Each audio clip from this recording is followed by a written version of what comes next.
জায়গাটা, সেই জায়গাটা তো অবশ্যই একটা মানে আমাদের চলচ্চিত্রের অনেক বড় একটা জায়গা, এবং এত বছর ধরে শাকিব খান বাংলাদেশের ইন্ডাস্ট্রি লিড করছেন এবং এই জায়গাটাকে এত বড় একটা জায়গায় নিয়ে এসেছেন শাকিব ভাই। সো সেইখানে যদি কম্পেয়ার করাই হয় সেই জায়গা থেকে অবশ্যই বলবো যে আমার ভালো লাগা কাজ করছে। কারণ হয় কি, মানে কাজ করতে গেলে অনেক ছোটখাটো অনেক দেখা যাচ্ছে, এই ছবিতে করতে গিয়ে এই ছবির ক্যারেক্টারটা যদি ফুটিয়ে তুলতে পারতাম, এই ছবিটা কাজ করতে গিয়ে যদি এটার রিলিজটা ঠিক মতো হতে পারতো, এই ছবিটা যদি এরকম বাজেট না হয় এরকম বাজেট হতে পারতো, হয় না যে আমাদের দুই চারটা কিছু না কিছু ল্যাকিংস থাকেই। সো সেই ল্যাকিংসের জায়গা থেকে আমার কাছে মনে হয় যে আমরা যখন সবকিছু ওভারকাম করে ফেলতে পারবো তখন আমাদের যার যার জায়গাটাকে আরো অনেক বেশি স্ট্রংলি কাজ করতে পারবো। বেসিক্যালি গোলাপের আমাদের শুটিং এর প্ল্যানিং ছিল ফেব্রুয়ারির এন্ডে, বাট আমরা ফেব্রুয়ারির এন্ডের যেই প্ল্যানিংটা তার পরবর্তী অল্প কিছুদিনের মধ্যে যেহেতু আমাদের রোজা শুরু হচ্ছে, সো আমরা এই জায়গাটাকে চেঞ্জ করে আমরা ঈদের পরে নিয়ে গেছি, যে রোজা শেষ হবে তারপরে ঈদের পরে আমরা ঈদের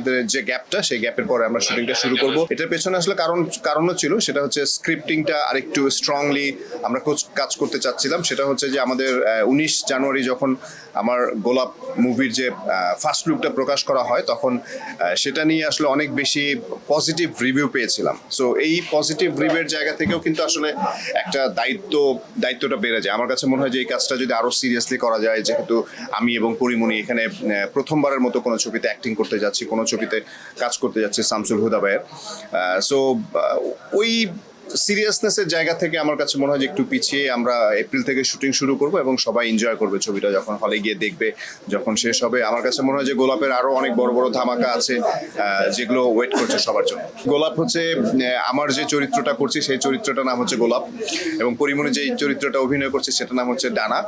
সো ছবিতে গোলাপ একজনের আদান প্রদান হবেই, বাট আমাদের চলচ্চিত্রের যে গল্পটা সেই জায়গাটায় গোলাপটা একটা ক্যারেক্টার। যদি আমার কাছে মনে হয় যে কথাবার্তা হয়, অবশ্যই মানে নিজের জায়গাটাকে ঠিক রেখে আমার মনে হয় যে আমি আমার বেস্টটা দেওয়ার ট্রাই করবো।